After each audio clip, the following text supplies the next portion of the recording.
DGFI কেন ভারত ভ্রমণের প্রতি এত গুরুত্ব দেওয়া শুরু করল? পররাষ্ট্রমন্ত্রী ক্ষমতায় আসার পর প্রথম রাষ্ট্রীয় সফর কেন ভারতে করে? আমাদের ম্যানেজ ভোটের প্রধানমন্ত্রী কেন তার প্রথম রাষ্ট্রীয় সফর ভারতে হবে বলে অলরেডি ঘোষণা দিয়েছেন? এত জায়গা থাকতে কেন ভারত থেকেই ট্রেনের কোচ আমদানি করার পরিকল্পনা করা হয়েছে? যেই ভারতে সার নাই, তারা চায়না থেকে সার আমদানি করছে, সেই ভারতের কাছে যাদের নিজেদেরই নাই, তাদের কাছে আমরা কেন সার চেয়ে প্রস্তাবনা পাঠাচ্ছি?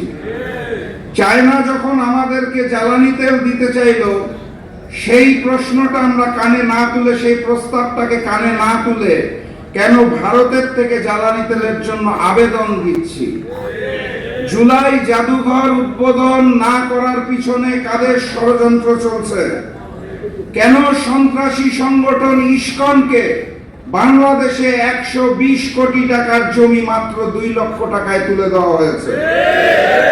ব্যাংক লুটেরাদের হাতে আবারও কিভাবে করে ব্যাংকগুলো তুলে দেওয়া হচ্ছে? প্রশ্ন করতে হবে, শিলং থেকে ট্রেনিং প্রাপ্ত সেই নেতা, যিনি বর্তমানে বাংলাদেশের প্রক্সি প্রধানমন্ত্রী, তার হাতে কেন আমার এই সংগ্রামী সাথী এবং বন্ধুগণ, আমরা আকাশে ওই ঘুড়িটাকে দেখতে পারি, ঘুড়ির সাথে যে সুতাটা থাকে তার কিছু অংশ দেখতে পারি, কিছু অংশ পারি না। সেই সুতার মধ্যে থাকে ডিপ স্টেট, সরকার, কমিশন, প্রশাসন, মিডিয়া। কিছু কিছু অংশ দৃশ্যমান হয়, কিছু কিছু হয় না। এই ঘুড়ি আর সুতার পিছনে যে নাটাই থাকে, সেই নাটাইটাকে আমরা দেখতে পারি না।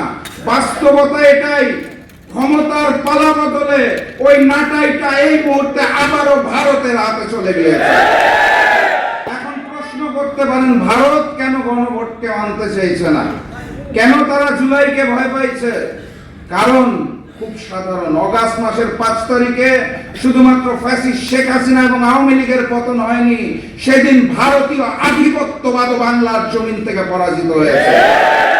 তারা নতুন করে সেই আধিপত্যবাদকে ফেরত পেতে চায়।